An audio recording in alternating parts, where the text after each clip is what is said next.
ఒకప్పుడు బలవర్ధనుడు అనే రాజుకు చింతామణి అనే ఒకే ఒక్క కుమార్తె ఉండేది. ఆమెకు అపూర్వమైన అందం, అపారమైన తెలివి ఉండేవి. ఆమె చిన్నతనం నుండే మాయా విద్యలు, ఖగోళ శాస్త్రం, సంగీతం, తర్కశాస్త్రం నేర్చుకుంది. ఆమెను వివాహం చేసుకోవాలంటే తను అత్యంత కఠినమైన పరీక్షలను ఎదుర్కోవాలని ఆమె షరతులు పెట్టింది. తప్పుగా చెప్పిన వారి తలలు ఖండించబడతాయి. ఎంతోమంది పండితులు, యువరాజులు వచ్చి ఆమె మాయా పరీక్షల కారణంగా ప్రాణాలు కోల్పోయారు. ఈ సంగతి విజయనగర రాజకుమారుడైన శ్రీహరికి తెలిసింది. అతడు ధైర్యవంతుడు, జ్ఞానవంతుడు.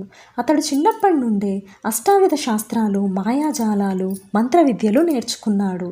అతడు మారువేషాల్లో తిరుగుతూ అన్ని రాజ్యాల్లో సమస్యలకు పరిష్కారాలు చూపుతూ చింతామణి రాజ్యంలో ప్రవేశించాడు.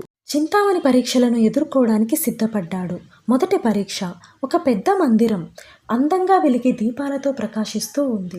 మధ్యలో ఉన్న బల్లపై 3 బంగారు గిన్నెలు బోర్లించి ఉన్నాయి. అందులో ఒకదాని కింద నీలి రత్నం దాచి ఉంది. వేటిని తాకకుండా కళ్ళతో చూసి ఒక్కసారి చుట్టూ గమనించి రత్నం ఎందులో ఉందో చెప్పాలి. తప్పుగా చెప్తే మరణశిక్ష పడుతుంది అని చింతామణి వివరించింది. శ్రీహరి నెమ్మదిగా చుట్టూ తిరుగుతూ గిన్నెల నీడలను గమనించాడు. ఒక గిన్నె కింద బరువు ఉన్నట్టుగా అనిపించింది. అంతేకాకుండా మిగిలిన గిన్నెలు కొద్దిపాటి ధూళితో కనబడుతున్నాయి. ఒకటి మాత్రం కదిల్చినట్టు అనిపించడంతో శ్రీహరి దాన్ని ఎంచుకున్నాడు. అలా మొదటి పరీక్షలో గెలిచాడు. రెండవ పరీక్ష ఈ మాయా తోటలో 7 రహస్యదారులు ఉన్నాయి. ప్రతి దారి పొగతో నిండిపోయి ఉంటుంది. ఒక దారి మాత్రమే సురక్షితం, మిగిలినవి మృత్యుపాశాలు. ఇక్కడ నేను నీకు 2 సూచనలు మాత్రమే ఇస్తాను. అవే నీకు మార్గదర్శకాలు. మొదటి సంకేతం, ఈ దారి గాలిని వింటుంది కానీ దాన్ని అనుసరించదు. రెండవ సంకేతం, ఈ దారి తన నీడను కేవలం సూర్యుడు దాగినప్పుడు మాత్రమే చూపిస్తుంది అని వివరించింది. శ్రీహరి వాతావరణాన్ని గమనించాడు. గాలి వెళుతున్న దిశలో కాకుండా వ్యతిరేకంగా ఉన్న దారిని చూశాడు.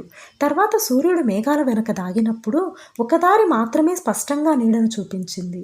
అదే సురక్షితమైన దారిని నిర్ణయించుకొని ముందుకు నడిచాడు. మూడవ పరీక్ష చింతామణి శ్రీహరితో నేరుగా మాట్లాడుతూ, గెలుపు గొప్పదా లేక ప్రేమ గొప్పదా? ప్రేమ అంటే ఎప్పుడూ ఒకరిని గెలిపించడం కోసం తనని తాను ఓడిపోవడమేనా? నువ్వు చెప్పు, ప్రేమలో పరిపూర్ణత అంటే ఏమిటి అని ప్రశ్నించింది. శ్రీహరి మౌనంగా తల వంచుకొని, ప్రేమ గెలవడంలో కాదు, కలిసి ముందుకెళ్లడంలో ఉంది. ప్రేమలో పరిపూర్ణత అంటే అవసరమైతే తన గర్వాన్ని వదిలిపెట్టి ఎదుటివారిని అర్థం చేసుకోవడమే అని సమాధానమిస్తూ, ఓటమిగా కాకుండా గౌరవంగా తన ఖడ్గాన్ని ఆమె పాదాల దగ్గర ఉంచాడు. ఆమె జీవితంలో మొదటిసారి జ్ఞానవంతుణ్ణి చూసి ఆశ్చర్యపోయి ఓటమిని ఒప్పుకుంది.